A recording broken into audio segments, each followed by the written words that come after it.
When you're 78, your past becomes clearer than your present. Every morning, Edgar Hutton, wake up in my old house on Merrimack Street in Lowell and see cracks in the ceiling that resemble a map of years gone by. A map where every line is a mark of the frustration, mistrust, and caution I've accumulated over the years as an insurance investigator.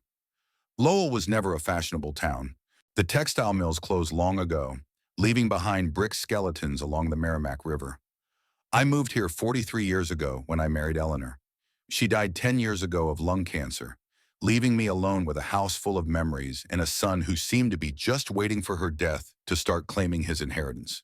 Today is Sunday, the day Alfred and his wife Virginia usually visit me. I say visit, but it's really more like an inspection. They arrive around 4 in the afternoon, bring some food that I usually throw away after they leave, and spend 2 hours gingerly looking for signs that I'm becoming incompetent. Dad, do you remember what we said about your medication? Alfred always starts with that. He's 46, but when he talks to me, his voice is the way it usually is with a naughty child. Of course I remember, I reply, though we've never discussed my medications. I have high blood pressure and mild arthritis. Nothing serious, nothing that requires his intervention. Virginia, his wife, always sits next to him on the couch. She is 10 years younger than Alfred and works for a travel agency. Always impeccably dressed, with those nails of hers the color of dried blood, and a smile that never reaches her eyes. Edgar, she's the only one who calls me by my first name, like we're friends. We were thinking maybe you should consider a trust, so you don't have to worry about accounts and investments. I nod and pretend to ponder this. What I'm really pondering is how 35 years on the job has taught me how to recognize scammers. I've seen people who set their own houses on fire for insurance. I've seen disabled people who by some miracle could lift weights when they thought no one could see them. I've seen widows who mourned their husbands at funerals and then a week later went to the Bahamas with their lovers. People lie. They always do, especially when it comes to money. I'll think about it, I say, and see them exchange glances. My pension isn't bad. I've also made some good investments over the years. I have this house fully paid off and an account with a sum that could see me living comfortably until I'm 100 years old, if I chose to live that long. It's not millions, but enough to pique the interest of my only son and his wife, who seem to have already spent all their money on luxury vacations and a car they can't afford. How's your memory been lately, Dad? Alfred asks as Virginia goes into the kitchen, ostensibly to make tea. I can hear her opening drawers and cupboards, checking to see if I'm hiding anything valuable, or maybe looking for signs that I can't keep things in order. There's nothing wrong with my memory, I reply. I remember when you wet your pants during the school play in 3rd grade. I remember you wrecked your friend's car and lied about getting cut off. I remember you begging for money for college and then dropping out after the first semester. Alfred's face turns red. He hates it when I remind him of his failures. And there were quite a few. Alfred has never been known for perseverance. He started many projects, a music band, an online business, a programming course, but never followed through. Now he works as a coordinator for a delivery service, a job he says is temporary, even though he's been in the position for 7 years. I'm just worried about you, he says with irritation in his voice. Don't you think this house is too big for one person? I look around. A 3-bedroom house with a 1.5-story basement? Yeah, it's too big for me. But it's my house. This is where I lived with Eleanor all our years together. Every single thing here has a story. I like the space, I say. Virginia returns with the tea I didn't ask for. Sanashon. You know, Edgar, we have friends whose parents have moved into such beautiful boarding homes for the elderly. There are nurses there, activities, socializing. Activities, I correct her. She hates it when I do that. Yes, activities, she smiles strangely. Anyway, they say their parents are much happier now. And of course, they don't have to worry about the house. Sounds like a well-fed prison, I reply. Alfred sighs. Dad, we're just offering options. You're 78. Virginia and I won't always be able to come over to make sure you're okay. I'm doing just fine on my own, I say. And by the way, I changed my will last week. That's a lie. I haven't changed my will in 5 years. But I want to see their reaction. They freeze. Alfred sets the cup on the table so sharply that the tea spills out. Why? He asks, trying to hide his alarm. I mean, you have the right, but What's wrong? Nothing much, I shrug. Just thought I'd clean things up. And what did you change? Virginia tries to sound casual, but her voice is strained. It's personal, I answer. But don't worry, I haven't forgotten about my family. They exchange glances again. In their eyes, I see calculation, worry, greed. Not love, not caring, just cold financial interest. After they leave, I sit in my chair by the window and watch them get into their black BMW, a car I'm sure they can't afford. I see them talking vigorously, probably discussing me and my condition. In my 35 years as an insurance investigator, I've learned to see a lie. It's like a sixth sense.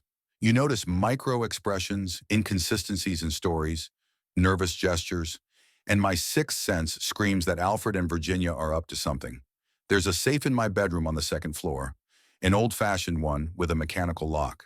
I keep important documents in there, some cash for emergencies, and a few of Eleanor's memorabilia, her engagement ring, the pearl necklace I gave her for our 20th anniversary. A week ago, I noticed someone had tried to open this safe. There were small scratches on the dial that weren't there before. The lock was slightly dislodged. Someone inexperienced might not have noticed it, but I'd been on the job too long not to see details like that. It had to be Alfred. Maybe one of those days when he dropped in to check on me while I was working in the garden. Or maybe he has a key I don't know about. Either way, it confirms my suspicions. They're not just interested in my well-being. They want to gain control of my finances while I'm still alive. And if they can't, they want to wait until I'm dead and take everything. But I'm not going to make it easy for them. If life has taught me anything, it's that you have to stay one step ahead of those who are trying to screw you over. I walk up the stairs, feeling the pain in my knee, a reminder that time spares no one. I walk into the bedroom and stare at the safe in the corner. I need a plan, a way to prove that Alfred and Virginia only care about my money, not me. And I think I have an idea how to do it. Tuesday was rainy and dank, as it often is in Lowell in mid-autumn. Water ran down the window panes, washing away the dust and making the world outside a blurry blur. I was sitting in my office sorting through old photographs, an activity that had grown in value over the years. They were of Eleanor and me, trips to the ocean, Christmases when Alfred had been little and had looked at us with genuine admiration. Now all I see in his eyes is impatience and calculation. It had been 2 days since their last visit, and I was still wondering how far they would go in their quest for my money. The ringing of the doorbell interrupted my thoughts. I was not expecting visitors. The clock showed the beginning of the second, and on Tuesdays I usually didn't get any visitors. I walked slowly down the stairs, trying not to disturb my aching knee. When I opened the door, I saw Alfred, drenched in the rain, though he had an umbrella in his hand. His face showed concern, but his eyes remained cold. "Papa, I apologize for the sudden visit. I was driving by and thought I'd stop by and check on you." "Driving by?" I didn't hide my skepticism. My house is in a quiet residential neighborhood off the main roads. No one just happens to drive by. "Yeah, been to a client's nearby," he lied, entering the hallway and shaking the water off his coat. "Virginia's here too. She's in the car. Mind if she comes in?" I shrugged. "Sure, go get her." Alfred peeked out the door and waved. Virginia appeared a few seconds later, with her hair perfectly styled, despite the rain, and a large bag over her shoulder. She kissed me on the cheek, leaving a trail of sticky lipstick. "Edgar, darling, how good to see you."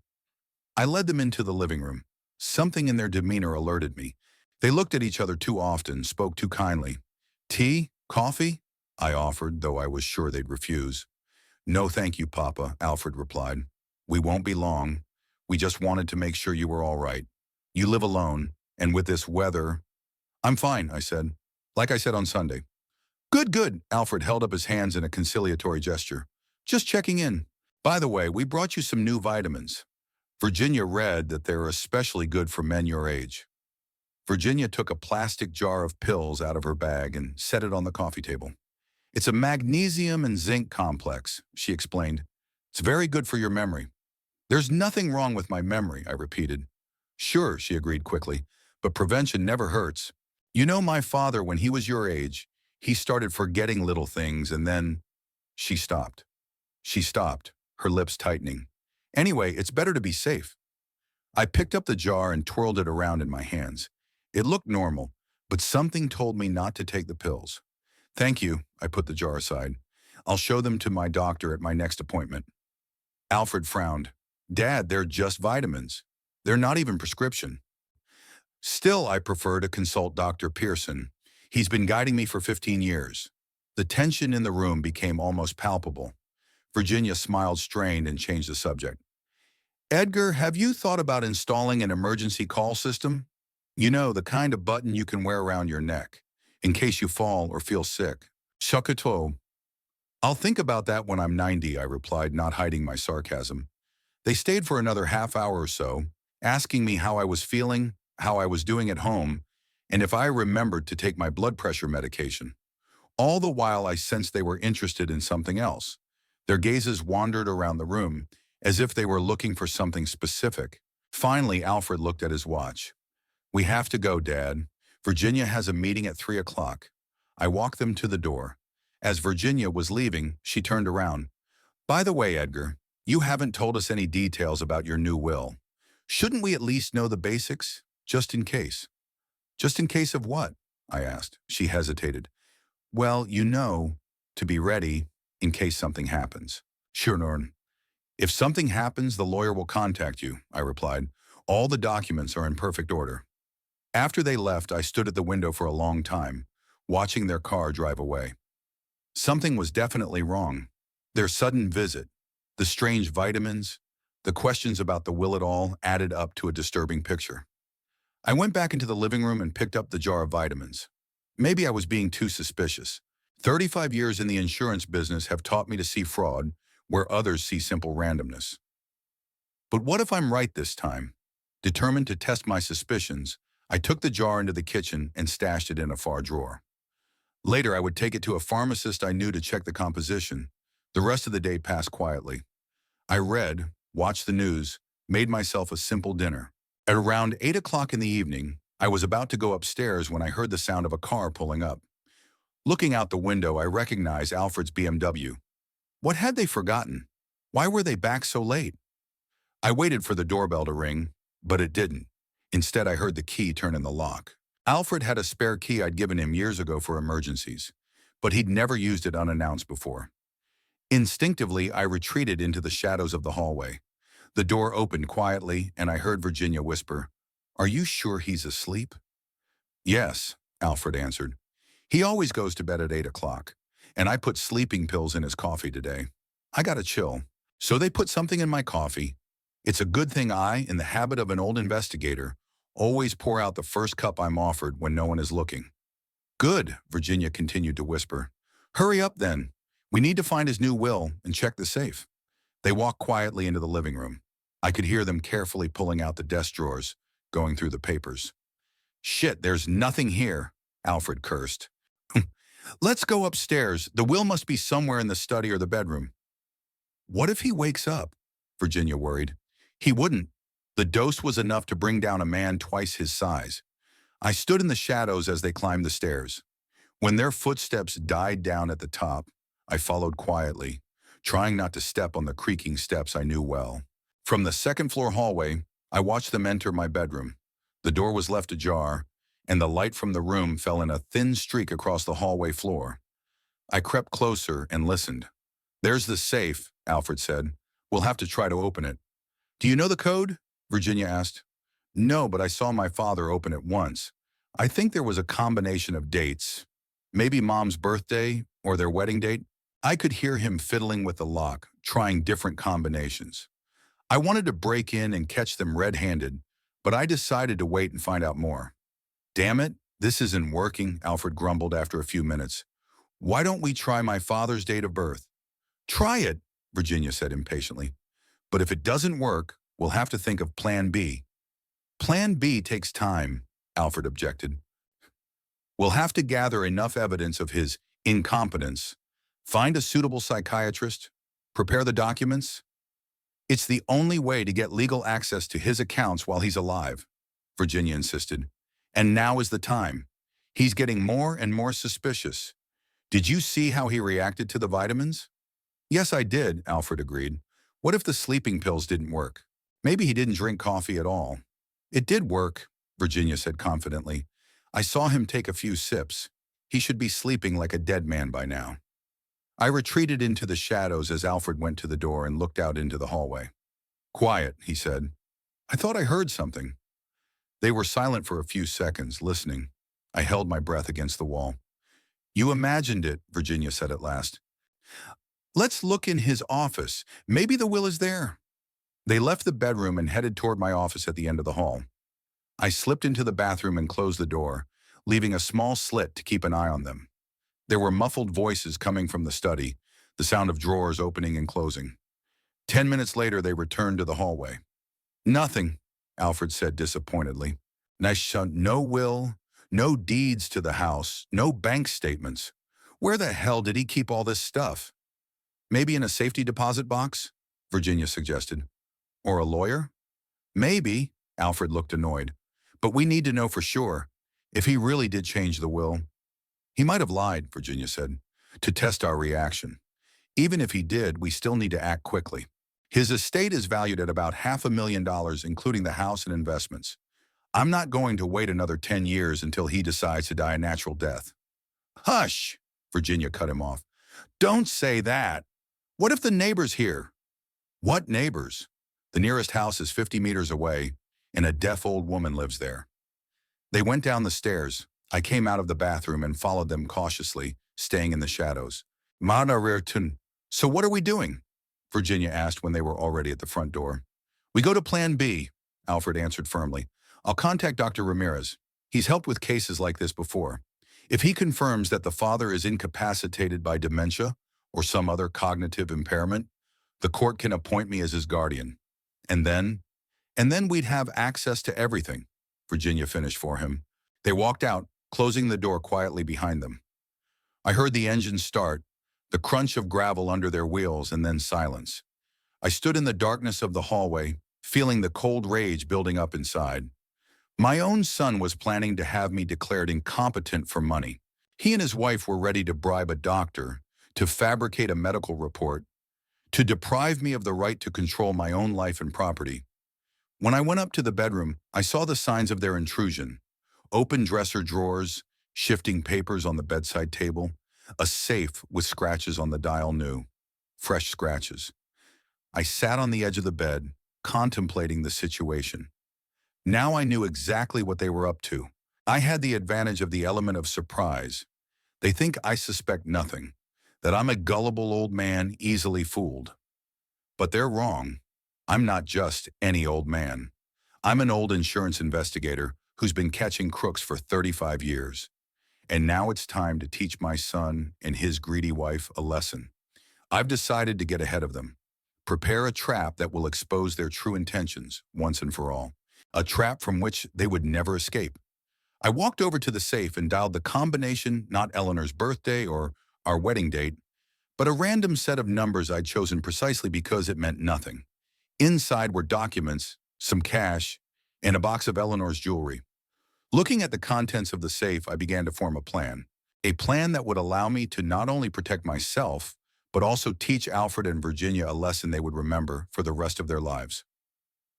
The next morning, I awoke at first light, feeling an unusual burst of energy. The plan had matured in my mind overnight, taking clear shape. The first thing I did was to call my old friend Leonard Tyler, who had worked side by side with me for almost 20 years at the insurance company. He was always a master of technical tricks. Edgar? He was surprised to hear my voice. What's wrong? You rarely call this early. I need your help, Leo, and your discretion. I summarized the situation, omitting personal details. All I said was that I suspected attempted fraud and wanted to collect evidence. Miniature cameras? Leo interjected. Yes, I have a couple. Left over from when I was investigating that bus driver, remember? I can bring them over this afternoon. I'd appreciate it, I said. One more thing. Where do you think you can get counterfeit money? Not real fakes, but theater props. There was silence on the other end of the line. Edgar, are you sure you know what you're doing? Leo's voice sounded worried. Absolutely, I answered. I'm not breaking the law. I just want to teach someone a lesson. Leo sighed. Okay, my granddaughter plays in the school theater. They must have props like this. I'll see what I can do. After breakfast, I headed into town. First stop was the Quick Print Shop on Main Street, a small, family-owned business where I was well known. I asked them to print a few fake documents, a fake certificate of title for a non-existent property in Vermont, fake bank statements showing substantial amounts in offshore accounts, and a fake will listing the primary beneficiary as one Eleanor Hutton Research Support Foundation, a non-existent organization. I want to play a trick on my son, I explained to the owner of the print shop when he looked suspiciously at my unusual order. His birthday is coming up, and I'm preparing a surprise. He nodded, clearly not believing me, but didn't ask any questions. Professional ethics in small towns have their advantages. Next stop was the hardware store where I bought a new lock for the safe.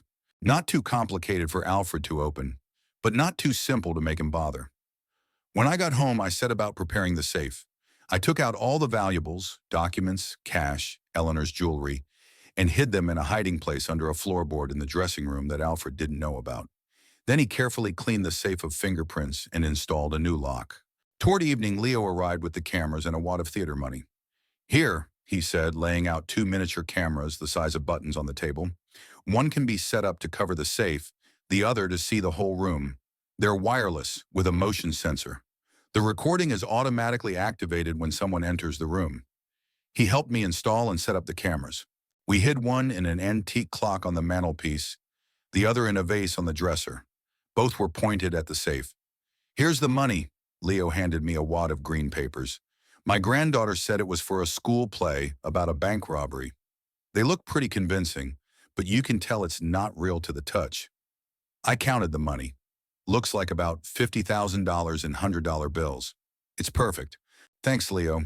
I'll return it as soon as I complete my experiment. With Leo gone, I began the final part of my preparations.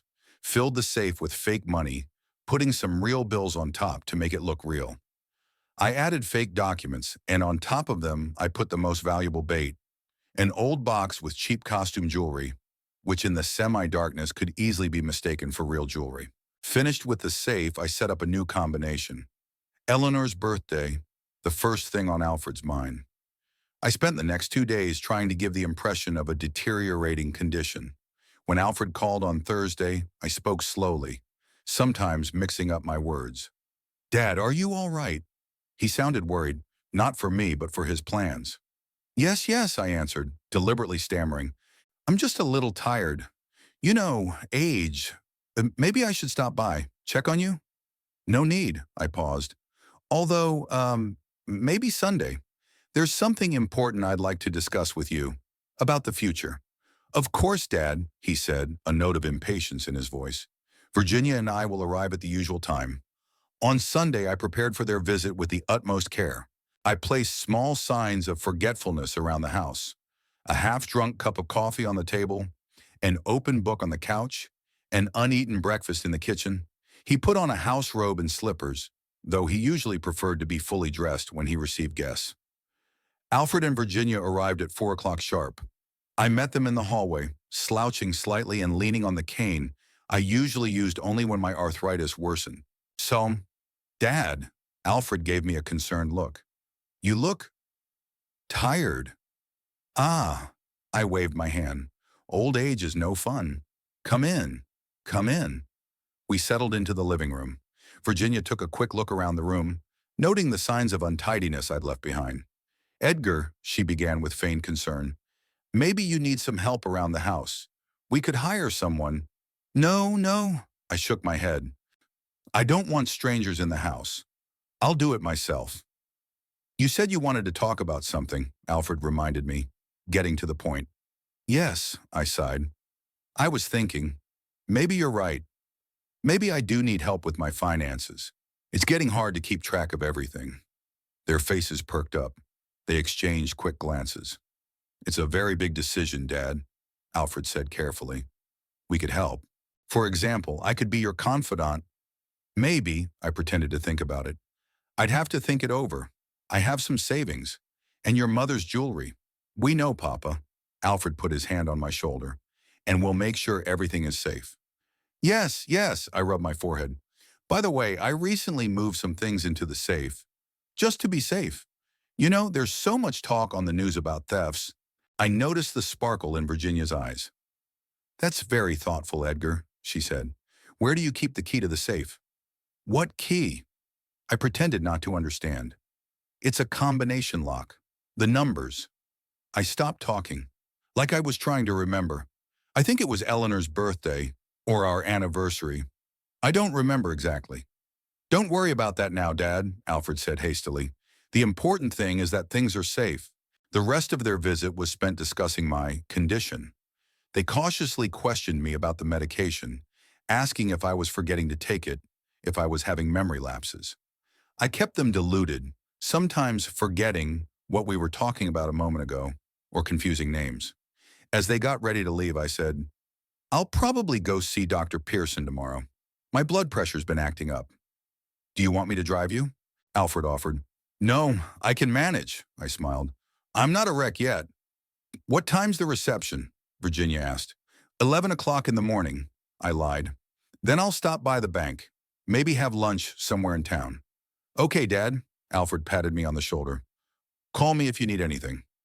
As soon as their car was around the corner, I straightened, tossed back my cane, and grinned. They'd taken the bait. Now all that was left to do was wait. The next morning, I defiantly drove the car out of the garage around 10 o'clock. Drove a few blocks, then went back roundabout and parked 2 houses away from mine where I couldn't be seen from the street. Came home through the back door, entered quietly, and settled into my secret observation post. A small closet under the stairs where I had set up a monitor connected to the surveillance cameras. I didn't have to wait long. Around 11:30, I heard the key turn in the lock. Alfred and Virginia appeared on the monitor, sneaking through the hallway. Are you sure he's gone? Virginia asked in a whisper. Shh. Yes, I saw him leaving, Alfred replied. We have at least 2 hours. They quickly went up the stairs. I switched the monitor to the bedroom cameras and saw them enter. Here's the safe. Alfred walked over to it. I'll try the combination. He started spinning a disc, muttering to himself. Mom's birthday, July 28th, 28807. The lock clicked. Yes, Alfred exclaimed triumphantly. Virginia stepped impatiently closer. Open it quickly. Alfred pulled the safe door open. Their faces froze in an expression of greedy admiration when they saw the bundles of money. My God, Virginia whispered. How much is in here? Alfred quickly counted the bundles. About 50,000, I think, maybe more. What's this? Virginia pointed to the documents. Alfred took them and quickly looked through them. Real estate in Vermont. Bank accounts in the Cayman Islands. Shit, there's millions in here. I told you the old man was richer than he pretended to be, Virginia said triumphantly. And this, she pointed to a box. Alfred opened it. Mother's jewelry must be worth a fair sum. Take it all, Virginia said firmly. Hurry. All of it. Alfred hesitated. Shall we keep some of it? If he notices. So, he won't notice anything, Virginia said impatiently. You've seen the state he's in. If he does, he'll think he put it somewhere else and forgot it. Take everything. Alfred began to take out the contents of the safe and put them into the bag Virginia had brought. And the will? She asked. You said it should be here? Yes, here it is. Alfred pulled out the last document. Edgar Hutton's last will and testament. Let's see. He ran his eyes over the text and his face stretched. Shit, what is it? Virginia glanced over his shoulder. He's leaving everything to some Eleanor Hutton Research Support Fund. What? Virginia snatched the document. What foundation? I've never heard of such a thing. Neither have I, Alfred replied grimly. This must be the change he was talking about. Nasty old man, Virginia spat out. After all we've done for him, Alfred folded the will. All the more reason to take everything now. Then we'll say we don't know anything, that he must have hidden the money somewhere and forgotten about it. What if he goes to the police? Virginia was worried. With his state of memory? Alfred grinned. Who would believe him? Especially when Dr. Ramirez confirms that he has dementia. They closed the emptied safe and quickly headed for the exit.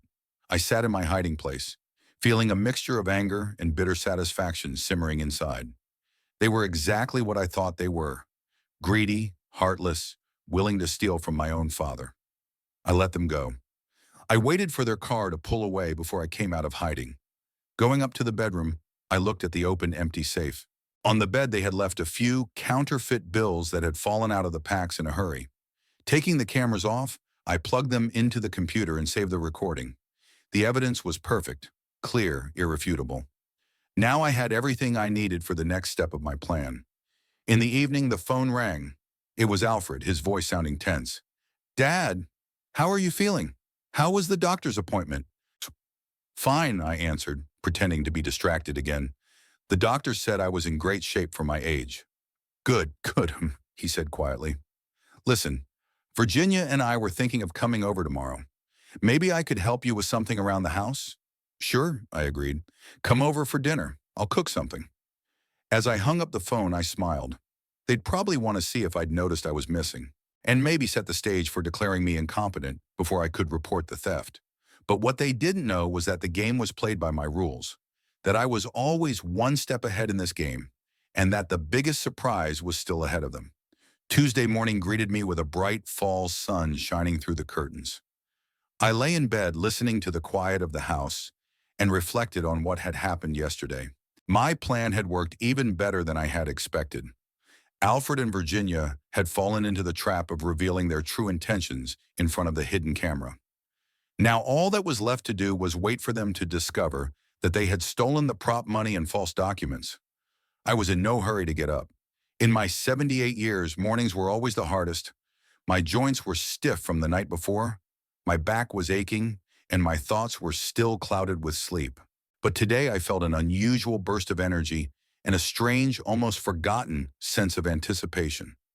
Finally, I got up, showered, and went down to the kitchen. I brewed a strong black coffee, one of the few habits I couldn't give up despite the doctor's warnings. Sitting at the kitchen table, I watched the camera footage on the tablet Alfred had once given me, probably so I could sign electronic documents. The quality of the video was excellent. Every word, every gesture was clearly distinguishable.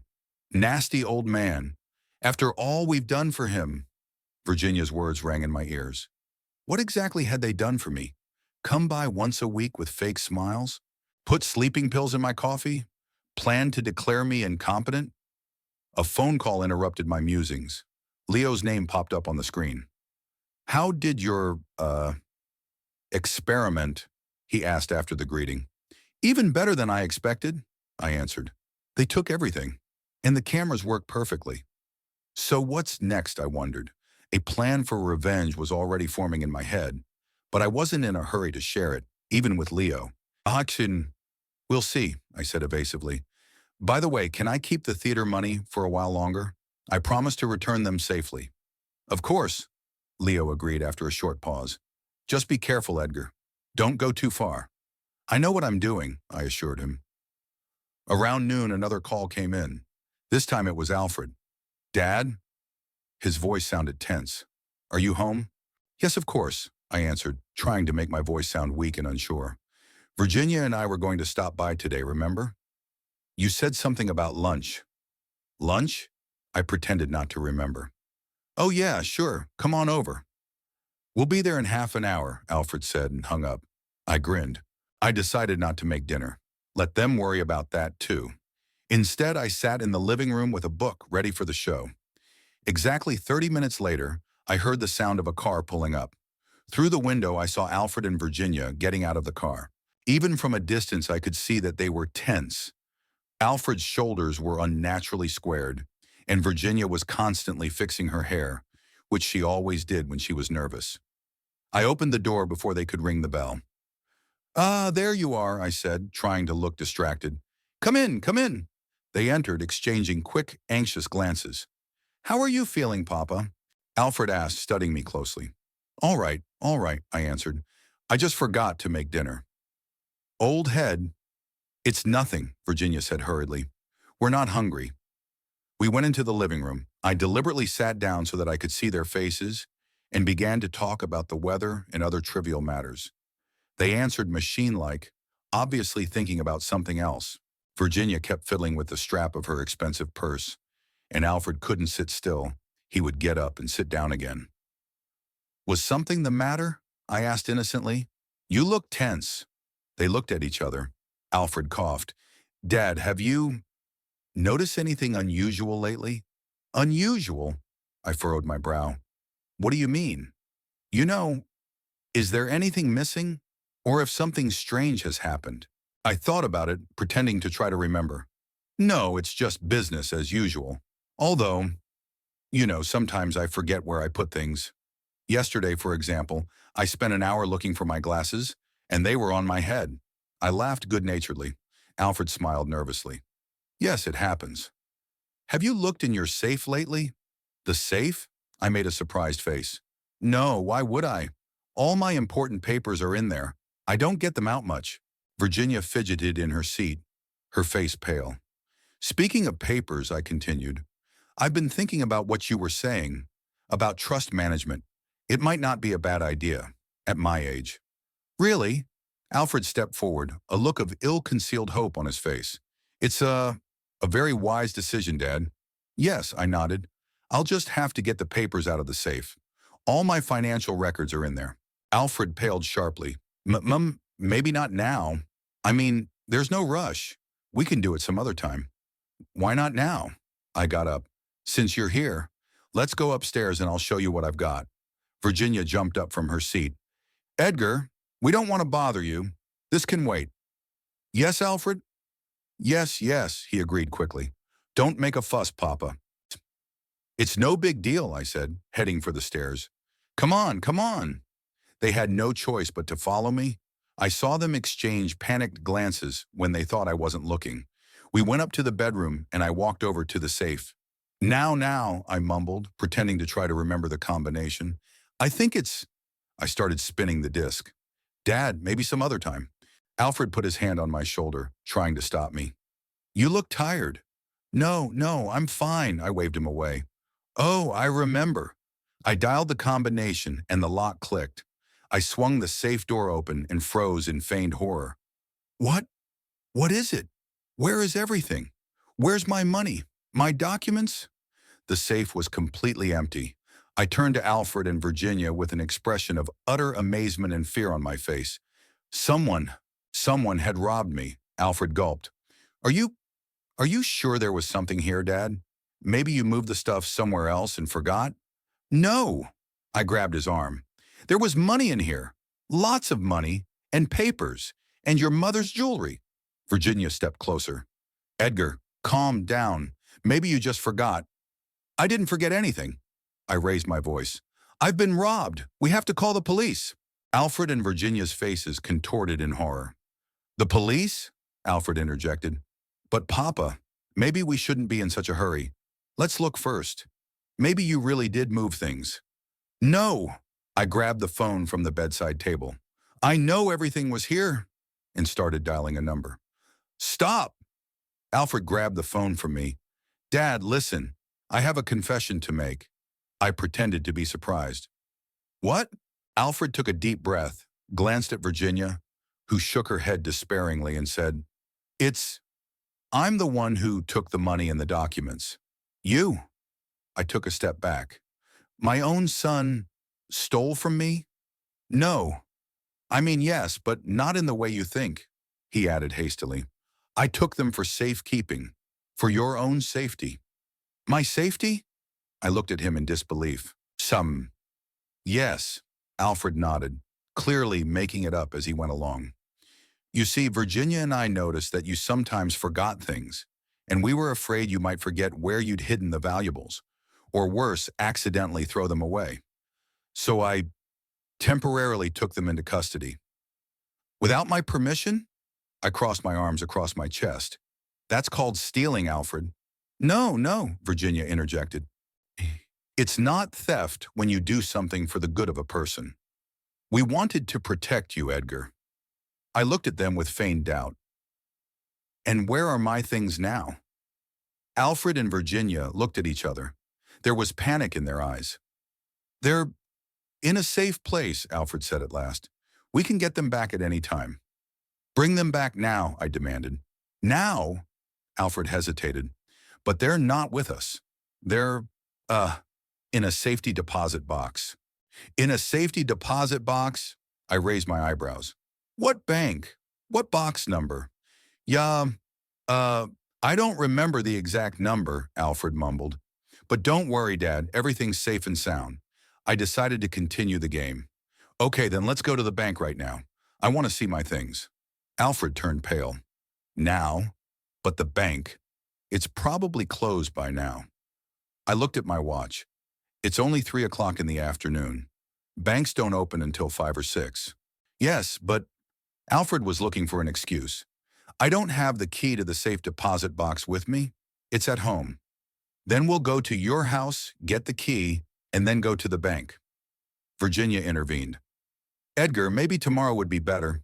It's late. You're tired. I want my things today, I insisted. If you can't get them back, I'm calling the police. I reached for the phone again. Alfred grabbed my arm. Dad, wait. The truth is, he hesitated, casting a desperate look at Virginia. The truth of what? I looked him straight in the eye. The money. It's not real, Alfred finally said. I pretended to be amazed.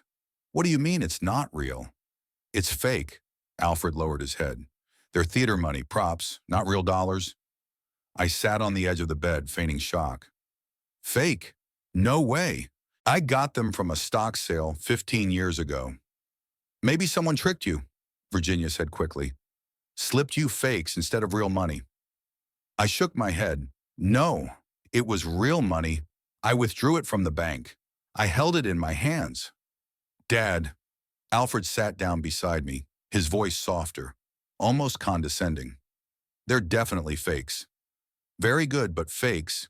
We realized that as soon as we saw them. He paused, realizing he'd said too much. As soon as what? I stared at him. As soon as we saw them, Virginia finished for him, when Alfred opened the safe to see if everything was in order. And the documents? Were they fake too? I continued to play my part.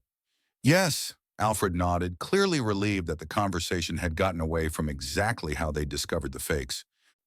These are some strange papers. It says real estate in Vermont and accounts in the Cayman Islands. You don't have any of that, do you? I lowered my head, pretending to be upset. No, nothing like that. But how? Who could have switched my real money and documents with fake ones? Maybe it happened a long time ago, Virginia suggested, and you just didn't notice. No, I checked the safe a month ago. There was real money in there, I insisted, watching them get more and more nervous. Dad, Alfred put his hand on my shoulder, maybe you're wrong. At your age, your memory sometimes fails you. I'm not crazy, Alfred. I jumped to my feet. I know there was real money in my safe. And you know what? I think you stole it. Me? Alfred acted shocked. How can you say that? Because you're the only one who could have known the combination. I pointed my finger at him. You've always been greedy for money. Always wanted my inheritance before I died. Edgar, Virginia stepped between us. This is a terrible accusation. Alfred loves you. We both love you. I looked at her with contempt. Love? You love my money, not me. Dad, you're upset, and I understand that. Alfred tried to speak calmly. But to accuse us of stealing, it's too much. Maybe you should get some rest and we can talk about this later, when you've calmed down. I decided to soften a little. I didn't want to scare them off before the time was up. Maybe you're right. Yeah, I'm really upset. It's just that I was sure the money was real. We'll take care of it, Dad, Alfred assured me. We're sorry. Maybe you just forgot that you replaced the real money with this one for safety and forgot about it? I pretended to think about it. I don't remember that, but maybe you're right. I've been forgetting things lately. Sometimes. Alfred and Virginia exchanged looks of relief. They thought they had convinced me of my senile dementia, that I was beginning to doubt my own memory. You know what? Alfred said. Why don't you lie down for a while? You look tired. Virginia and I will cook something to eat. Yes, that's a good idea, said Virginia. Get some rest, Edgar. I nodded, continuing to play my part. I guess you're right. I'm feeling a little confused. They helped me lie down, and Virginia even covered me with a blanket like a baby. When they left the room, I could hear them whispering in the hallway. What are we going to do? Virginia's voice sounded worried. I don't know, Alfred answered, but he seems to be beginning to doubt his memory. That's good. What if he remembers? What if he calls the police? What police? Alfred grinned. What would he say? I've been robbed, stolen counterfeit money? He'll look like a complete idiot. Their footsteps receded down the stairs. I lay looking up at the ceiling and smiled. They had fallen into my trap and were now scurrying around like rats in a cage. My revenge was just beginning. I quietly got out of bed, walked to the dressing room, and pulled back the floorboard in the far corner. There, in a small hiding place, lay the real valuables: documents, money, and Eleanor's jewelry. Everything was safe and sound. Then I pulled my laptop, which I rarely used, out of the dresser drawer and looked at the saved security footage. I hit the send button and sent the file to my attorney's email address with a short explanatory letter. I also emailed a copy to myself, just in case Alfred tried to delete the recording from my computer. Closing the laptop, I stashed it back in the dresser. Now the evidence of their crime was in good hands. The only thing left to decide was how exactly I would use it against Alfred and Virginia, what lesson I would teach them.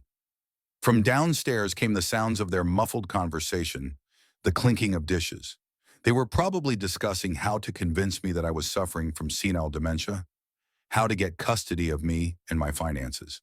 But now that I had irrefutable proof of their treachery, the advantage was on my side. I could expose them at any time. I could go to the police or use the tape to blackmail them, or I could just show them that I knew the truth and watch their reaction.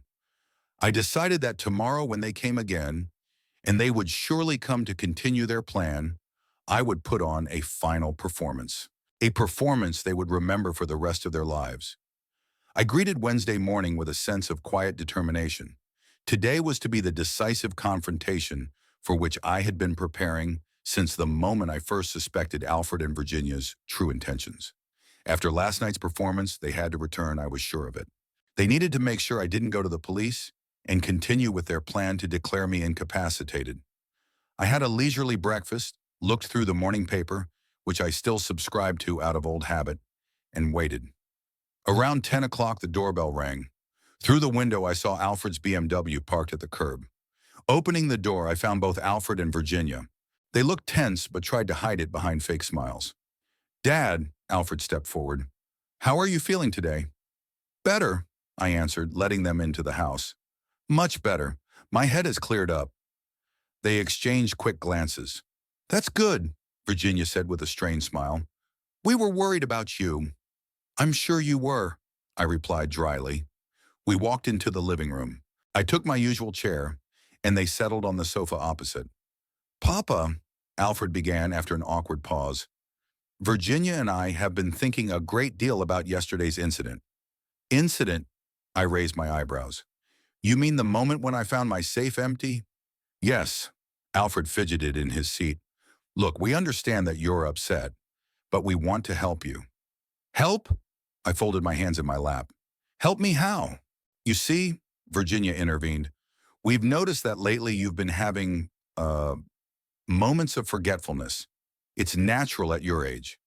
Go on, I kept a nonchalant expression on my face. We think, Alfred said cautiously, that maybe you should get a checkup, just to be sure. I have a doctor I know, Dr. Ramirez, who's a specialist in age-related changes. Age-related changes, I repeated. You mean senile dementia? Not necessarily, Alfred said quickly. Just a test. And if he diagnoses me with dementia? I looked directly at my son. What then? Alfred was clearly confused. Then we'll know how best to help you. You may need some support in managing your finances and other matters. I understand, I nodded. Carmina, surely you are ready to take on this heavy burden? It is my duty as a son, Alfred said solemnly. How noble of you, I said sarcastically. Virginia frowned. Edgar, we're really worried about you. Yesterday, you were very upset about that fake money. Oh yeah, the counterfeit money, I stood up suddenly, making them wince. You know, I've been thinking about this all night and came to an interesting conclusion. They tensed up, ready for anything. And what would that be? Alfred asked cautiously. I paced the room, stopping at the window. You see, if the money is really counterfeit, as you claim, it means that someone replaced the real money with counterfeit money, and that someone must have known the combination of the safe. I turned to them. Who do you think could have done it? Maybe one of the workers who came to fix the roof last month? Virginia suggested uncertainly. Or, or a plumber. How would they know the combination? I tilted my head to the side. Maybe you wrote it down somewhere? Or did they see you open the safe? Alfred was clearly nervous. Interesting theory. I walked back to the chair, but didn't sit down. And there's only one problem. What's that? They asked almost simultaneously. I looked at them with a long, hard stare. The money couldn't be counterfeit because I withdrew it from the bank myself 15 years ago. I held them in my hands, counted them, put them in the safe. They were real, genuine United States dollars. Papa, Alfred began, and I know exactly who stole them. I interrupted him. It was you. There was dead silence. Alfred froze with his mouth open, and Virginia turned pale. Papa, this is absurd, Alfred finally squeezed out. How can you accuse us? I have proof. I pulled a small flash drive out of my pocket. It's from the surveillance camera I installed in the bedroom. It clearly shows the two of you breaking into my safe and taking the contents. They froze like two statues. Alfred's face showed shock and then rage. You've been following us? His voice trembled. This is an invasion of privacy. My privacy, I corrected him. In my house. And what's more of an invasion of privacy than stealing? It's not stealing, Virginia exclaimed. We were doing it for your own good. For my own good, I grinned. For my sake, you put sleeping pills in my coffee? Were you planning to declare me incompetent for my own good? Were you planning to embezzle all my property for my benefit? Alfred jumped to his feet. How did you? You were eavesdropping. Yes, I admitted calmly. I heard everything, and I wrote it all down. That's illegal, Alfred protested. You can't use such recordings. Do you want to check? I sat back in my chair, feeling strangely calm. Shornam, do you want to explain to the police why you broke into your father's safe? Why you tried to slip him sleeping pills?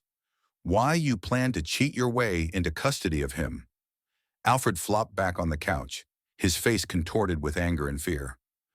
So the money is real? Virginia asked in a trembling voice. No, I shook my head.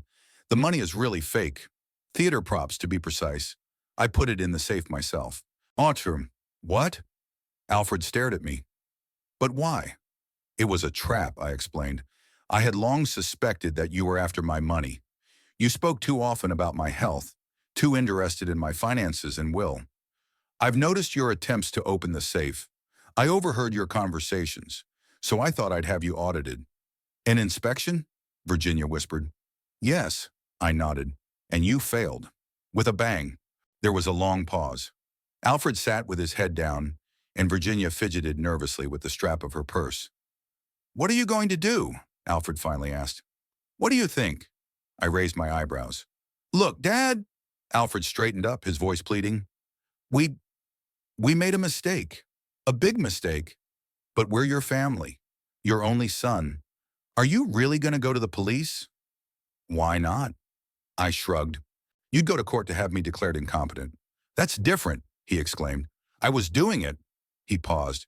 For my own good? I finished for him. Keep lying, Alfred. Keep lying to yourself and to me. I will. He jumped to his feet. Yes, I wanted your money. Happy? But you've always been too damn stingy. All my life you've controlled every cent. Never really helped me. Never helped you? I stood up too. Salem, I paid for your college education, which you dropped out of after the first semester. Bought you your first car. Put a down payment on your house. How much more did you have to give? It's not enough. There was a lingering resentment in Alfred's eyes. You always treated money like it was more important than me. You were always busy with your work, your investigations. What about me, your son? I worked to provide for you and your mother, I said quietly, so that you could have a future. A future? He grinned bitterly. What future? Working like hell for 40 years? Like you did, to save up money you'll never spend? So that's what this is about, I shook my head. You think you're entitled to my money just because I'm your father? That I should give you everything I've earned through my labor? Sekwan, you're going to die anyway. Alfred blurted out and immediately covered his mouth with his hand when he realized what he had said. There was a heavy silence in the room. I looked at my son, the man I had once held in my arms, taught to ride a bicycle, sent to first grade. Now he stood before me, waiting for me to die so he could inherit. "This is it," I said quietly. "You're going to die soon anyway." The truth at last. "Edgar," Virginia intervened. "That's not what he meant," I said. "No, that's exactly what he meant," I turned to her. "And you think so too. You're both waiting for me to die so you can have my money." "That's not true," she protested, but without much conviction. "Isn't it?" I grinned. "Then why all this talk about my fortune? Why the questions about the will? Why the plans to declare me incapacitated? Why the sleeping pills in my coffee?" They were silent, avoiding my gaze. "I'll tell you what." I took a step toward them. "Get out of my house, now." "Dad?" Alfred started. "No." I held up my hand. "I don't want to hear anything. No excuses, no apologies. Just walk away." "And then what?" Alfred asked, his voice trembling. "Will you go to the police?" I looked at him for a long time, at my only son, who turned out to be a stranger. "I don't know," I answered honestly. "I haven't decided yet, but I can tell you one thing for sure. You won't get a dime from me anymore." "We can fix this," Virginia intervened. "We'll be better. We'll take real care of you." "Do you expect me to believe that after everything I've learned?" I shook my head. "No, Virginia. Some things can't be undone. Some betrayals are too deep." Alfred looked at me with an agonizing mixture of anger and fear. "You've always been like this. Cold. Calculating. Even with Mom." The words hit me like a slap in the face. Eleanor. Was that what she thought of me too? "Don't bring your mother into this," I said quietly but firmly. "She knew who I was, and she loved me for who I was." "She put up with you," Alfred spat out. She put up with your obsession with work, your paranoia, your stinginess. She deserved better." I took a deep breath, fighting the wave of pain and anger. "Maybe you're right," I said finally. "Maybe she did deserve better, but she chose me and stayed with me until the end." "Because she was too kind to leave," Alfred snapped at me. "And I guess you didn't inherit her kindness," I said dryly. Alfred clenched his fists. "You know what? Do whatever you want. Go to the police. Tell them everything. I don't care. But don't think I'm going to sit quietly. I'm going to tell everyone what kind of father you really were.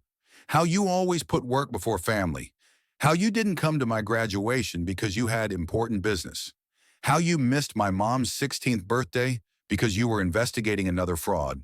Every word hit the mark. They were mistakes I made, moments I regretted for the rest of my life. I wasn't the perfect father, I admitted, and I wasn't the perfect husband. I had my flaws, my mistakes, but I never betrayed my family, never lied to you, never tried to take what was yours. "No, you just kept us on a short leash," Alfred said bitterly. "Always controlling, always judging. Never really believed in me." "I believed in you," I countered. "But you never followed through on anything. Always looking for the easy way out. Always waiting for someone else to solve your problems." Virginia stepped between us. "Enough, both of you. This is getting us nowhere." She turned to me. "Edgar, we'll leave. But please, think carefully before you do anything irreversible. We're your family no matter what." "Family doesn't try to steal from each other," I replied. "The family isn't planning to declare the birth father crazy for money. Just because we share a last name and blood doesn't make us family. Actions do." Alfred looked at me with hatred. "You'll regret this," he said quietly. "When you're alone, when there's no one to give you a glass of water." "Better alone than with people waiting for you to die," I said. They headed for the exit. Alfred stopped at the door and turned around. "You know what the funny thing is? If you would have just helped us when we asked, if you'd just given us some money when we were in trouble, none of this would have happened." "Maybe," I agreed. "Or maybe you would have just come for more." "Greed knows no bounds, Alfred." "Oh, are you talking to me about greed?" He shook his head. "A man who has saved up $500,000 and lives like a pauper? I live as I am comfortable," I answered, "and it's my money earned by my labor. I don't have to give it to you just because you're my son. Goodbye, Dad, Alfred said bitterly. I hope you enjoy living with your money. They will be the only company in your last days. With these words, he went out, slamming the door. Virginia followed him without a word. I stood in the hallway listening to the engine of their car start, the rustle of the tires on the gravel, and then there was silence. Complete, utter silence. Slowly, I walked back into the living room and sat down in my chair. The house that had seemed cozy before now felt empty and cold. I pulled a thumb drive out of my pocket, a copy of the one I had sent to the lawyer. It had all the evidence of their betrayal on it, everything it would take to ruin their lives. But was it worth it? I wasn't sure. Revenge wouldn't bring my son back to me, wouldn't fill the void that had formed after Eleanor left and was now even bigger. I thought about Alfred's words about me not being a good father and husband. Perhaps there was some truth in them. I was always immersed in my work, always suspicious, always keeping my distance. Maybe I did miss something important by focusing on providing for my family financially and forgetting that they needed something else. But that didn't excuse their actions. Nothing could justify a betrayal of this magnitude. I clutched the flash drive in my hand, feeling contradictory emotions fighting in me, rage and pain, the desire to punish and protect at the same time. Because no matter what, Alfred was still my son, the only child I'd ever had. What do I do? What to do next? I didn't know. All I knew was that the decision I made would change our lives forever, and there would be no turning back. 3 weeks had passed since the day I kicked Alfred and Virginia out of my house. 3 weeks of silence and solitude, which strangely enough brought me more peace than all the previous years of pretended marital harmony. I woke up that morning with a clear head and a firm decision. I called my attorney, Howard Pratt, with whom I had worked for the past 20 years, and made an appointment for 10 o'clock. Howard, a short man with a neat gray beard and shrewd eyes, met me in his office on the second floor of an old brick building in downtown Lowell. Edgar, he shook my hand. It's good to see you. You look determined. There's a reason, I replied, sitting down in the leather chair across from his desk. I got your letter in the videotape. Howard took off his glasses and wiped them with a napkin. Suana, I have to say I'm shocked. I never thought Alfred would do something like this. Neither did I sighed. But facts are facts. Have you decided what you're going to do? Howard asked. Do you want to file a police report? I shook my head. No, I've given it a lot of thought. A public scandal, a trial, possibly jail time for Alfred. It's not what I want. Not the legacy I want to leave. I understand, Howard nodded. And then why are you here? I want to change the will, I said. Completely. And I want Alfred to know about it. Howard took out a notebook. I'm listening. What changes do you want to make? I want to disinherit Alfred and Virginia. Completely. No house, no money, no personal effects. That's your right, Howard made a note. But the law usually provides. I know what the law says, I interrupted him, and I'm willing to go around it. We'll leave Alfred a token amount of $1 so that he can't contest the will on the grounds that I've forgotten about it. All right, Howard nodded. And the rest? I took a deep breath. I want to start a scholarship fund at Lowell College, the Eleanor Hutton Scholarship for students from low-income families who are studying elder care or geriatrics. Howard raised his eyebrows. Unexpected, but noble. Eleanor always wanted to be a nurse, I explained, but her family didn't have the money for training. She would have approved. And the house? Sell it. The money would also go to the foundation. Personal effects? Eleanor's jewelry, I wondered. Eleanor's jewelry were the most valuable things to me, not because of their monetary value, but because of the memories they held. I would give most of it to the city's museum. A few special items I would like to give to Laura Kingsley, my cousin's daughter. She's the only relative who visited Eleanor when she was sick. Good, Howard continued, taking notes. Anything else? Yes, I leaned forward. I want the will to clearly state why I disinherited Alfred. I wanted to say that he tried to steal my money, planned to declare me incapacitated against my will, and generally acted like... I hesitated picking up the words. I hesitated for words. Like an ungrateful son? Howard suggested. Yes, I nodded. That's right. Edgar, Howard put down his pen. I should warn you that such language could give Alfred grounds to contest the will. He might claim that you were acting out of revenge or emotion. I have proof, I reminded him. The tape. Yeah, but still, maybe we should just change the heirs. Without explanation, I wondered. Howard was right legally.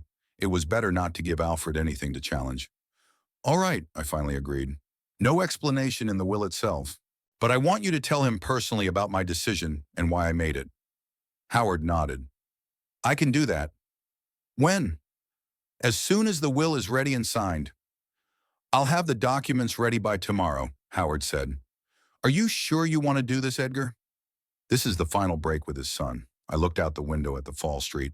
Leaves swirled in the air, golden and scarlet, like the last burst of life before the winter slumber. Yes, I answered firmly. I'm sure of it. The breakup had already happened when he decided to steal from me instead of just asking. Howard walked me to the door. Same time tomorrow? I'll be waiting. I shook his hand and walked outside. That evening, on my way back from the grocery store, I noticed a familiar BMW parked in front of the neighbor's house. Alfred was sitting behind the wheel, watching my house. When he saw me, he quickly averted his gaze and started the engine. I stopped and looked directly at him. Our eyes met through the windshield. There was a mixture of anger, fear, and what I thought was regret in his gaze. But maybe it was just a play of light. I didn't wave at him, didn't nod, just watched. After a few seconds, he averted his eyes, backed up, and drove away. The next day, I met with Howard again, signed the new will, and gave him all the necessary instructions. When the formalities were completed, I felt strangely relieved, as if I had shed a heavy burden I had been carrying for years.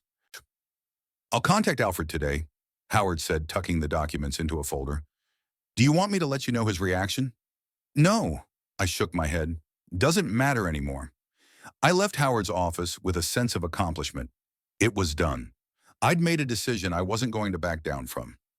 The next 2 weeks passed in a quiet routine. I read, worked in the garden despite the cold weather, sorted through old photographs and documents. I ignored calls from Alfred, and after the 5th attempt, I blocked his number. On the 18th day after the change of will, I remembered exactly because it was Eleanor's birthday. There was a knock at the door. Opening it, I saw Virginia. She looked pale and gaunt, her elegant hairstyle replaced by a sloppy ponytail, and her expensive coat buttoned crookedly. Edgar, she smiled nervously. May I come in? I hesitated, but then stepped back, letting her in. We walked into the living room. Virginia sat on the edge of the sofa, clutching a small purse. Alfred doesn't know I'm here, she began. He wouldn't approve. Why did you come? I asked bluntly. She took a deep breath. To ask you to reconsider your decision. About the will. I grinned. Howard told you everything, just like I asked. Yes, she nodded. Edgar, I realize what we did was terrible, unforgivable. But to deprive Alfred of everything, it's too cruel. Cruel? I raised my eyebrows.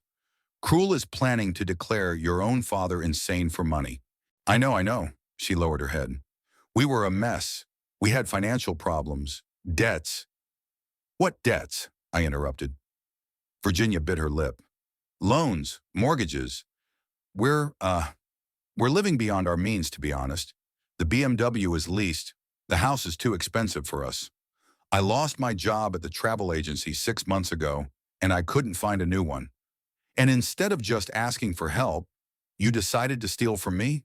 Alfred is too proud, she said quietly. He didn't want to ask.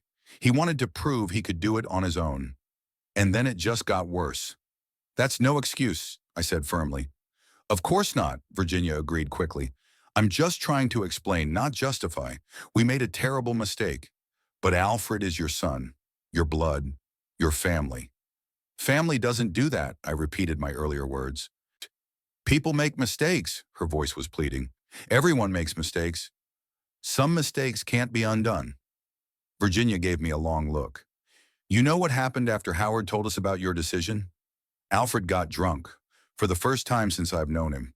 He cried Edgar, said he'd ruined everything, that you'd never forgive him. I felt a stab of pain, but I didn't let it show on my face. He should have thought of that sooner. He's broken, Virginia continued, not because of the money, because of you, because of losing his father. He lost me the moment he decided that my money was more important than me, I replied. Virginia opened her purse and took out an envelope. He wrote you a letter. He asked me to give it to him. I took the envelope but did not open it. Please read it, she said. Not now if you don't want to, but read it. I put the envelope on the table. Is that all? Virginia nodded, rising. Yes. Thank you for listening. At the door, she turned around. You know, I really wanted to be a good daughter-in-law to you, at first, but then it just kind of, messed up. The choice is always ours, I said. You can stop and say no at any time. Oh, yes, she smiled weakly. You're right. Goodbye, Edgar. After she left, I sat staring at the envelope for a long time. Part of me wanted to throw it away without reading it, but the other part of me, the part that still remembered little Alfred running to me with open arms, insisted on finding out what he'd written. Eventually, I put the envelope aside in my desk drawer. Maybe someday I'd be ready to read it, but not now. The following week, I met with the administration of Lowell College to discuss the details of a future scholarship fund. The dean of the School of Health Sciences, an energetic woman in her 50s named Helen Forrester, was delighted with my initiative. Mr. Hutton, this is extremely generous of you, she said as we sat in her office discussing the terms.